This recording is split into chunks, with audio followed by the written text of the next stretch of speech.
오늘은 예수 부활, 내 부활이라는 제목으로 말씀을 전하겠습니다. 오늘은 부활주일입니다. 엄밀한 의미에서 우리 기독교의 탄생일이라고 할 수가 있죠. 바로 이 부활 사건이 있었기 때문에, 아니 반대로 말하면 부활 사건이 없었다면 기독교가 존재할 수 없기 때문에 이 부활 사건은 우리 기독교에 있어서 너무나 중요한, 가장 중요한 그런 사건이라고 말할 수 있습니다. 다른 종교에도 그 창시자의 탄생일 같은 것도 있고 뭐 중요한 사건을 기념하는 그런 절기 있습니다만, 이 부활 사건은 오직 기독교에서만 존재하는, 다른 종교에서는 흉내낼 수 없는 사건이 바로 이 부활 사건인 것을 생각해 볼 때에, 그리고 이 부활로 인해 가지고 성령이 임하셨죠. 부활 사건 이후에 성령이 임하셨고, 또 부활 사건으로 인해 가지고 재림에 대한 소망을 가질 수 있다는 것을 생각해 볼 때에 이 부활 사건이 얼마나 중요한지 우리는 다시 한번 깨달아 알 수가 있는 것입니다.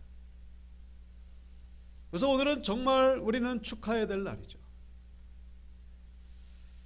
자, 그런데 우리가 한 가지 아실 것은, 우리 초대교회 성도님들은 이제 유대교인들이었죠, 원래는. 그러다 보니까 이제 토요일 날 모여서 예배를 드리고, 이렇게 말하자면은 주일을 지킨 것입니다. 그런데 어느 때부턴가 이 일요일이죠, 일요일, 토요일이 아니라 일요일에 모이기 시작했다는 것을 성경을 통해서, 여러 가지 역사적 자료를 통해서 우리가 알 수가 있게 됩니다. 왜냐하면 주일날 예수님이 부활하셨기 때문에. 그래서 토요일날 모이던 것이 일요일로 바뀌게 된 것을 성경은 우리에게 보여주고 있죠. 사도행전에 보시면 안식 후 첫날에, 안식일 다음 날에, 그 주일이죠, 우리가 떡을 대려하여 모였더니, 떡을 뗐다는 것은 성찬식을 행했다는 얘기죠. 초대교회 때는 예배 때마다 성찬식을 했다고 합니다. 그래서 주일 예배를 주일날 드렸다는 거예요, 일요일날. 그래서 바울이 이튿날 떠나고자 하여 저에게 강론할새 말을 밤중까지 계속하네. 이 주후 107년에 그 안디옥 교회의 감독인 이그나티우스라고 하는 분이 쓴 편지에 나오는 내용입니다. 안디옥 교회 아시죠? 바울을 선교사로 파송했던 그 안디옥 교회의 감독인 이그나티우스가 쓴 편지. 율법에서 자란 사람이 새로운 희망을 받아들이겠다면 그는 안식일을 버리고 주일을 지켜야 합니다. 주일에는 그의 죽음으로 우리에게 생명이 솟아납니다. 우리 희망인 예수 그리스도의 탄생, 순환, 부활, 즉 본디오 빌라도 총독 시절에 의심의 여지가 없이 분명하게 일어난 일들에 관해서 충분히 배우십시오. 누구든지 이 교리에서 벗어나면 안 됩니다. 안식일이 아니라 주일을 지켜야 된다. 주후 70년에서 80년경쯤에 이 바나바가 썼다라고 전해지는 편지글이 있습니다. 거기다 보시면은 우리 역시 8일을 기념하며 즐거워해야 한다. 8일은 주일이죠. 왜냐하면 예수가 죽음에서 부활하셨기 때문이다. 그래서 안식일 토요일이 아니라 이제는 안식일을 주일날, 일요일로 이 기독교에서 지키게 되었음을 우리가 알게 되는 것이죠. 그러니까 이 주일날 우리가 지금 이 드리는 예배에 담겨 있는 의미는, 그러니까 부활주일에만이 아니라 모든 1년 52주 모든 주일 예배에 들어있는 가장 첫 번째 의미는 바로 예수 부활을 기념하는 의미다라는 것입니다. 자, 주일 예배의 첫 번째 의미는 바로 부활을 기념하는 것이다. 부활주일에만 예수님의 부활을 기념하는 것이 아니라 1년 52주 모든 주일 예배 때마다 예수님의 부활 사건을 기념하는 그런 예배가 되어야 됨을 성경을 통하여 우리가 묵상할 수가 있는 것이죠. 여기 한 가지 더 첨가할 수 있는 의미가 있다면 그것은 바로 우주 만물의 창조라는 것입니다. 하나님께서 6일 동안 창조하시고 그리고 7일째에 안식하셨는데, 그 창조를 기념하기 위하여, 이 창조를 복되게 하기 위하여 7일째 쉬셨던 것처럼 우리는 이 주일 예배를 창조를 기념하는 의미로 우리는 예배를 드리는 것이죠. 근데 주일 예배는 두 가지 의미가 있습니다. 첫 번째는 뭡니까? 부활을 기념하는 것이고, 두 번째는 창조를 기념하는 것이고. 이 주일 예배는 두 가지 의미가 들어있는 거예요. 부활과 창조. 이 주일 예배가 얼마나 중요한 예배인지 우리가 다시 한번 확인하게 되는 그런 시간인 것이죠. 바라기는 우리 온육교 성도님들, 이 주일날 예배를 드릴 때마다 이 부활의 은혜, 창조의 은혜를 경험하시는 우리 성도님들 되시기를 주의 이름으로 축원드립니다. 부활의 은혜, 다시 살아나는 것이죠. 창조의 은혜, 다시 창조가 되는 것입니다. 예배를 통하여 그런 은혜가 임하게 된다는 것입니다. 오늘 우리가 읽은 본문은 바울이 고린도 교회에 보낸 편지죠. 그 가운데에 부활에 관한 내용이 나오는 것을 보게 됩니다. 자, 그런데 이 고린도 교회에 초대교회라 그래가지고 항상 은혜만 있었던 것이 아니죠. 문제가 많았습니다. 그 가운데 하나가 바로 부활에 대한 신앙이 희미했다는 거예요. 그래서 부활에 대한 메시지를 지금 바울이 전하고 있는 것이죠. 12절에 보시면은 그리스도께서 죽은 자 가운데서 다시 살아나셨다 전파되었거늘 너희 중 어떤 사람들은 어찌하여 죽은 자 가운데서 부활이 없다 하느냐. 이 부활에 대한 신앙이 분명하지 않았습니다. 그런데 그 전에 11절에 보시면요, 그러므로 나나 그들이나 이같이 전파하며 너희도 이같이 믿었느니라. 너희가 이같이 믿었느니라. 뭘 믿었다는 얘기입니까? 그것은 그 1절부터 나오는 부활 사건, 예수님의 부활 사건을 믿었다는 거예요. 그런데 여기 12절에서 믿지 못한다고 하는 것은 예수님의 부활이 아니라 이 성도의 부활을 못 믿겠다, 그런 얘기죠. 예수님의 부활은 어떻게 믿겠는데 예수님처럼 우리도 부활한다, 죽었다가 다시 육신이 부활한다, 이걸 못 믿겠다는 거예요. 여기 1절부터 11절에 나오는 내용은 예수님의 부활을 목격한 사람들에 대한 내용이 나옵니다. 그래서 이 베드로를 비롯한 12제자가 예수님의 부활을 목격했고, 그 다음에 500여 형제가 동시에 목격을 했고, 그리고 야고보와 또 사도들, 야고보는 예수님의 동생을 말합니다.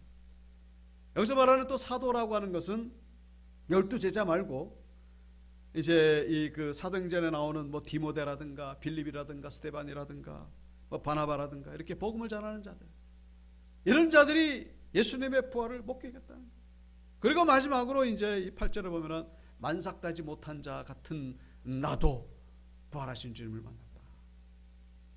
부활에 대한 목격자가, 예수님 부활의 목격자가 많은 있다 보니까 뭐 그거를 어떻게 부인하기가 어려운 거예요. 그런데 예수님의 부활은 믿는다 할지라도 이 성도의 부활, 그거는 못 믿겠다는 것입니다. 이 12절 다시 보시면은 어찌하여 죽은 자 가운데서 부활이 없다 하느냐. 예수님의 부활은 믿는다 할지라도 성도의 부활, 그거는 못 믿겠다.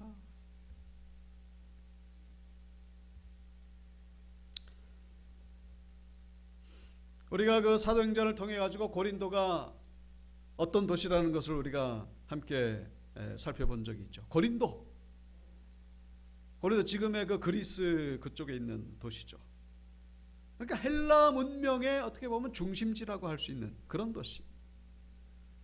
그러니까 헬라인들 가운데에 죽음이라고 하는 것은 이 육신의 감옥에서부터 영혼이 자유로워지는 순간이 바로 죽음이다, 이제 그렇게 생각하는 헬라인들이 많았다는 거예요.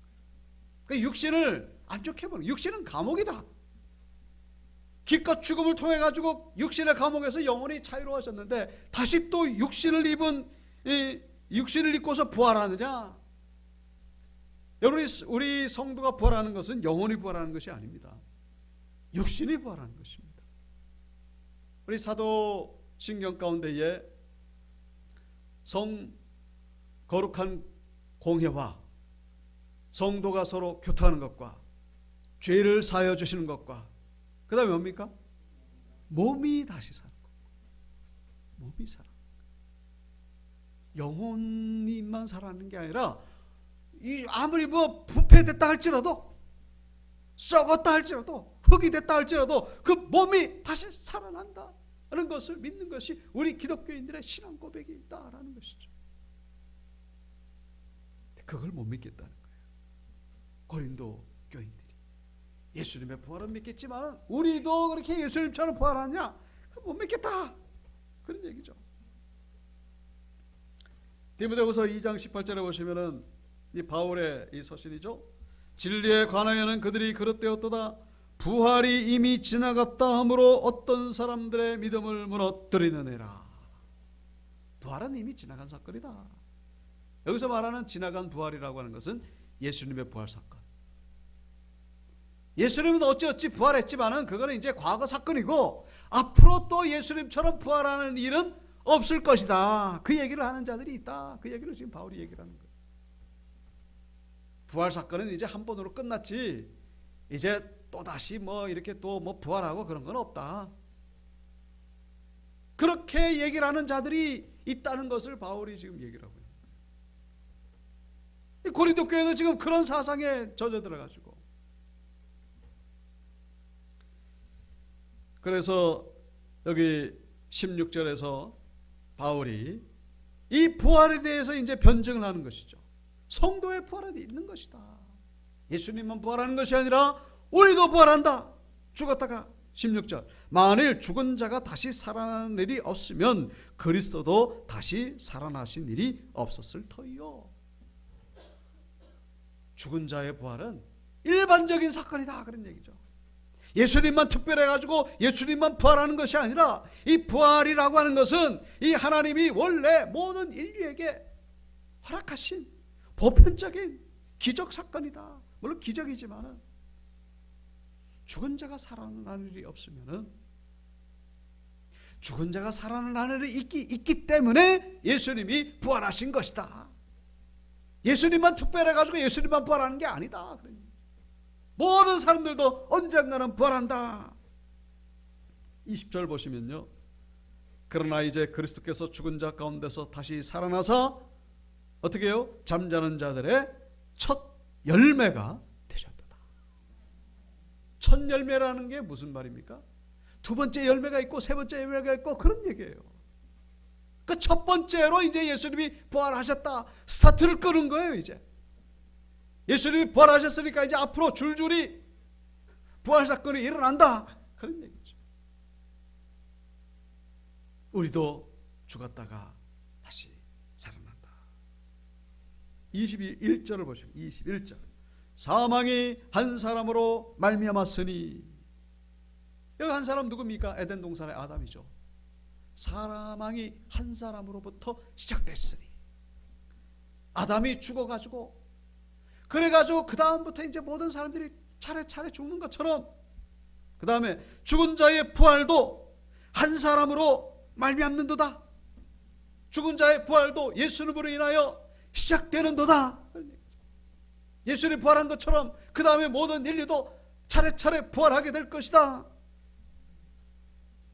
22절 아담 안에서 모든 사람이 죽은 것 같이 똑같이 동일한 원리가 예수님 안에서도 일어난다. 그리스도 안에서도 모든 사람이 삶을 얻을 것이다. 예수님의 부활이 나의 부활이 된다, 그런 얘기죠. 나도 예수님처럼 부활하게 된다, 그런 얘기입니다. 자, 여기 23절에 보시면 이 부활의 순서가 있습니다. 부활의 순서. 그러나 각각 자기 차례대로 되리니 먼저는 첫 열매인 그리스도의 부활, 그 다음에는 뭡니까? 누가 부활하는 거예요? 그가 강림하실 때에 그리스도에게 속한 자. 그러니까 육신의 부활이 언제 일어난다는 거예요? 예수님 재림하실 때. 예수님 재림하실 때. 그러니까 예수님 재림 전에도 뭐 죽었다가 살아난 사람들이 있거든요. 나사로도 그렇고 뭐 나인산 과부 아들도 죽었다 살아나고 그러지 않습니까? 야이로의 딸도, 그거는 진정한 부활이 아니죠. 다시 죽었으니까. 아니, 여기서 말씀하는 부활은 이제 영원히 사는 거예요. 육신이 이렇게 다시 살아나가지고 영원히 사는 것입니다. 언제라고요? 예수님 재림하실 때. 그리스도에게 속한 자. 누굽니까? 예수 믿고 죽은 자들, 예수 믿음으로 죽은 자들. 그 다음에 또 누가 부활합니까? 24절. 그 후에는 마지막이니. 세 번째는 누굽니까? 누가 세 번째로 부활할까요? 예? 불신자들. 불신자들도 부활합니다. 그 신자의 부활과 불신자의 부활이 차이가 있죠. 어떤 차이가 있습니까? 신자의 부활은 영생의 부활이고, 불신자의 부활은 심판의 부활이고. 예수님이 말씀하셨지 않습니까? 다 같이 시작. 선한 일을 행한 자는 생명의 부활로, 악한 일을 행한 자는 심판의 부활로 나오리라. 예수님이 하신 말씀 그대로 지금 바울이 그 얘기를 하고 있는 거예요. 각각 자기 차례대로, 먼저는 첫 열매인 그리스도, 다음에는 그리스도에게 속한 자, 그 후에는 마지막이. 다 부활하는 거예요. 다. 믿는 자들, 믿지 않는 자들 다 부활. 근데 문제는 우리는 저 영원한 천국에 들어가기 위해서 부활하는 것이지만은, 저 믿지 않는 자들은 영원한 심판을 받기 위하여, 영원한 지옥에 들어가기 위하여 부활한다는 것입니다. 이것을 하나님의 말씀 그대로 믿으시는 우리 성도님들 되시길 주의 이름으로 축원드립니다. 이것이 바로 우리의 믿음이죠. 믿음이에요, 이것이.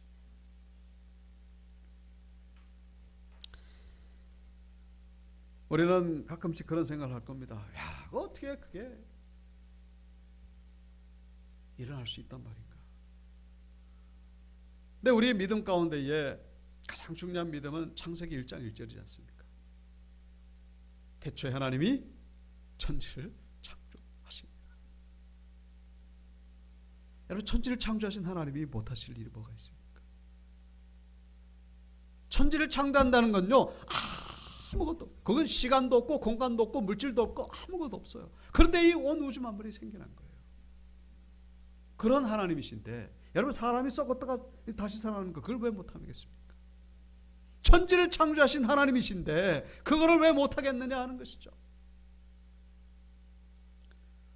우리 주변에 이렇게 동물이나 식물들 보면은요, 이 부활의 그림자가 될 만한 그런 장면들을 우리는 가끔씩 보게 됩니다. 최근에 신문에서 이제 그런 기사가 난 적이 있습니다. 그 사람의 그 손상된 망막, 제가 좀 눈에 관심이 있어가지고 이제 그런 기사가 딱 눈에 들어오는.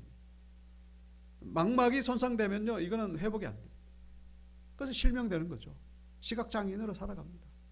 그런데 이 망막을 재생시키는 연구가 카이스트에서 본격적으로 시작됐다는 그런 기사입니다. 근데 그 연구를 어떻게 해서 그렇게 시작했느냐? 바로 물고기의 망막은 재생이 된다는 것을 발견했기 때문에. 우리가 어떤 피부가 이렇게 상처가 나도 좀 있으면 아물지 않습니까? 근데 피부 정도는 아물지만은 망막 같은 거 이런 거는 안 된다는 거예요. 뭐 팔이 잘리면 이게 뭐 팔이 납니까? 피부 정도는 되지만은. 그런데 이 물고기 망막은 다시 난다는 거예요. 어떻게 이거 날까? 그래가지고 이걸 연구를 해보니까 이게 무슨 세포 어떤 그 DNA를 하면은 이게 가능하다는 거예요. 뭐 이게 현실적으로 이렇게 대중화되기까지 좀 시간이 걸리겠습니다만, 이 동물 실험에 지금 들어갔다는 거예요. 우리가 그 도마뱀 꼬리가 잘리면은 다시 난다는 그런 얘기를 들어보셨을 겁니다. 꼬리가 다시 나는 거예요. 근데 도롱뇽 같은 경우는요, 뼈까지 난다고 합니다. 뼈. 그러니까 사람으로 치면은 팔이 잘렸을 때에 팔이 다시 나는 거예요. 근데 영원이라고 하는 그 도롱뇽 비슷하게 생긴 파충류가 있습니다. 이름이 영원이에요. 영원. 근데 이 영원은 눈이 빠지면요, 눈이 다시 살아나요. 우리 인간의 장기 가운데 가장 복잡한 구조가 바로 눈이라고 합니다. 눈을 보면은 이게 도저히 진화론으로는 얘기를 할 수가 없다. 너무 복잡해가지고. 눈이 난다는 거예요. 근데 재생의 끝판왕이라고 하면 이제 불가사리를 든다는 것이죠. 불가사리가 오각형으로 생겼지 않습니까? 한쪽 끝이 떨어지면요, 한쪽 끝이 다시 살아납니다.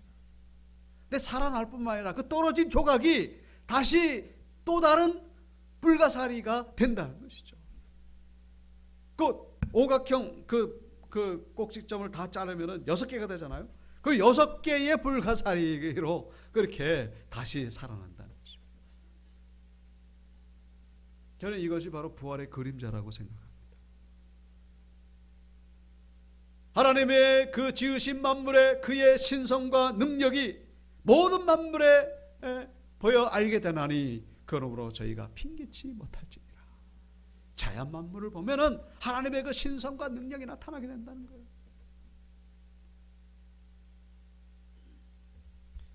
어떻게 죽었던 자가 썩었는데 흙이 됐는데 어떻게 살아나느냐? 여러분 그 지금 말씀드린 이것 보십시오. 그게 어떻게 그러려니 원래부터 그랬으니까 그러려는 생각하겠습니다만은 그게 이론적으로 따지면요, 이게 말이나 되는 일입니까 하는 것이죠.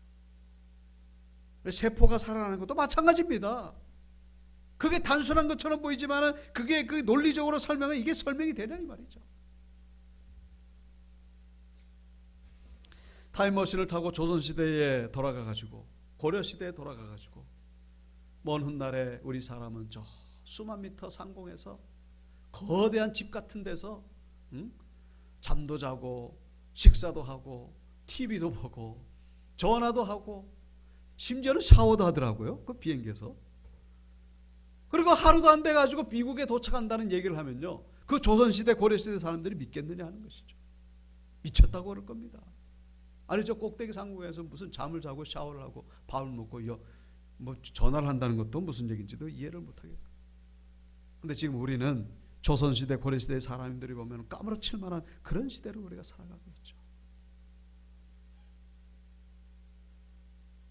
사랑하는 성도 여러분, 하나님의 능력을 우리 이성으로 제한하지 마시고 인류 역사는 하나님의 말씀대로 그대로 되어진다는 것을 믿으시는 성도님들 되시길 주의 이름으로 축원드립니다.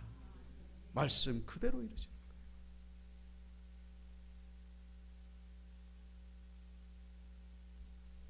그래서 이 부활 사건은 예수님에게 끝나는 것이 아니라 우리에게서도 모든 일 가운데에 이 부활 사건이 일어나게 된다는 것 기억하시오. 그래서 우리가 잊지 마실 것은 그 부활하신 주님이 이 인류 역사를 주관하고 계시고 이 인류 역사는 저 심판을 향해 가고 있다는 것을 기억하시고 하나님께 소망을 두시는 저 여러분들 되시길 주의 이름으로 축원드립니다. 한번 따라해 보실까요? 부활은 있다. 예수님은 부활하셨습니다. 아멘이십니까? 부활하신 주님이 인류 역사를 이끌어가고 계시는 거예요. 심판을 향해 이끌고 가고 계신다라는 사실. 우리는 죽어도 다시 살아나게 된다는 것을 기억하시고 소망 가운데 달려가시는 저와 여러분들 되시길 주 이름으로 축원드립니다. 우리 한 구절 더 보시겠습니다. 31절 보시면은 31절입니다. 우리 다 같이 읽어볼까요? 시작. 형제들아, 내가 그리스도 예수 우리 주 안에서 가신 바 너희에 대한 나의 자랑을 두고 단언하노니 나는 날마다 죽노라. 아멘. 나는 날마다 죽노라. 이것이 바로 우리 신앙인들의 고백이 되어야 된다. 이 부활에 대해서 설명하다가 나는 날마다 죽노라. 이 고백을 왜 했을까요?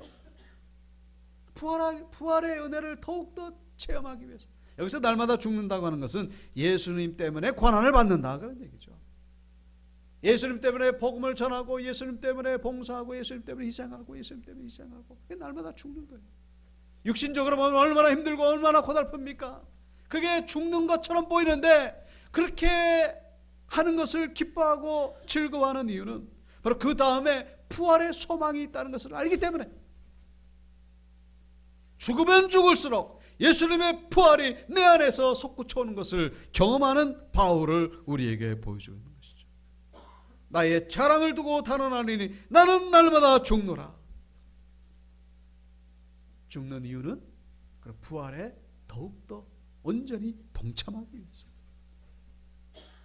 이 바울의 고백이 우리의 고백이 되어야 된다는 것입니다.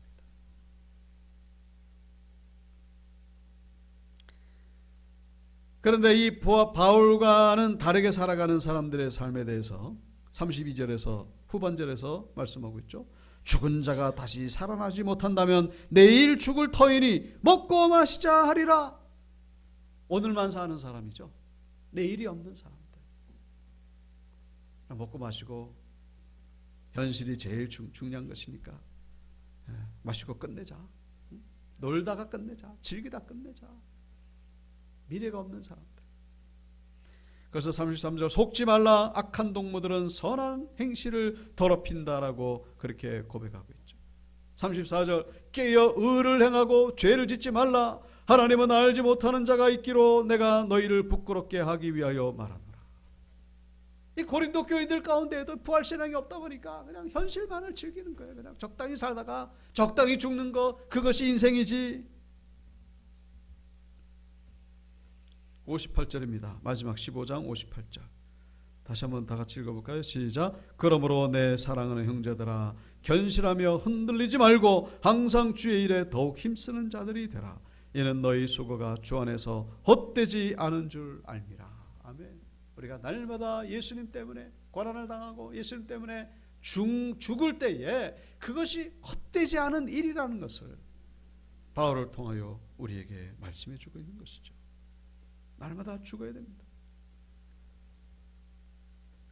김미경 강사라고 아마 아실 겁니다. 아주 스타 강사죠. 이분이 그 기독교 집안에서 이렇게 자랐던 분인데, 저 밑에 있는 사진은 세 친자매입니다. 그러니까 오남매죠.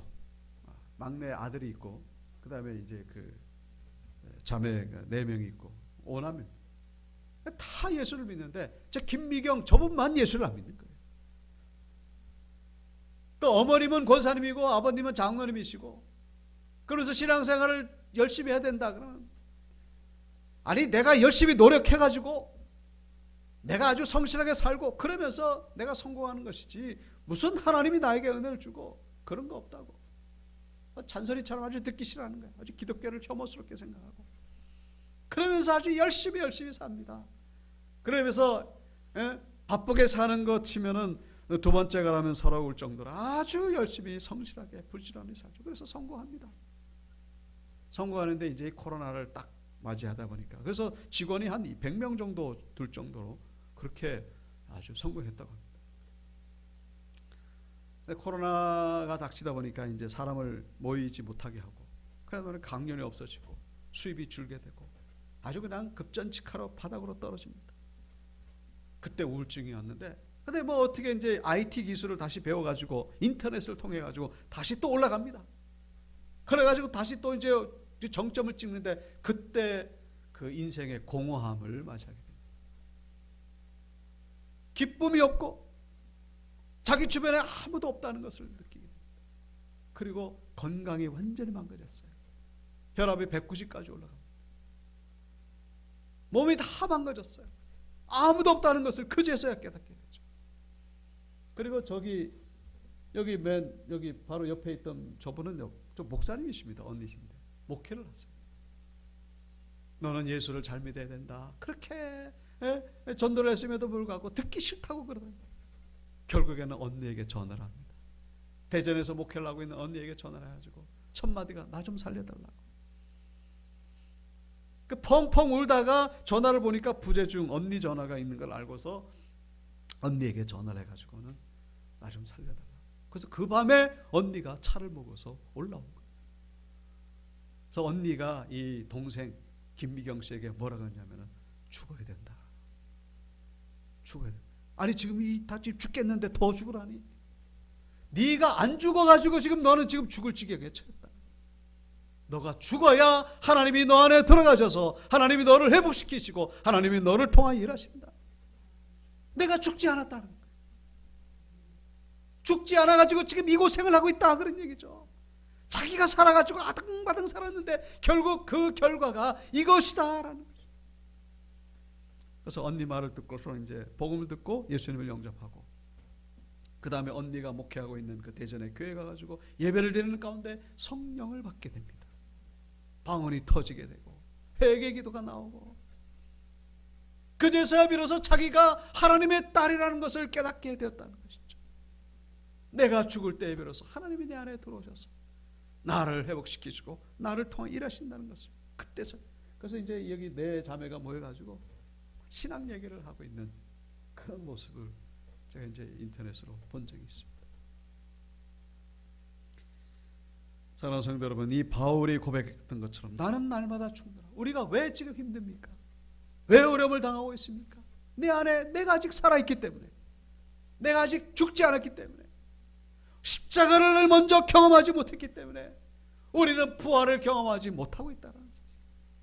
부활을 경험하려면 먼저 십자가를 경험해야 된다는 것입니다.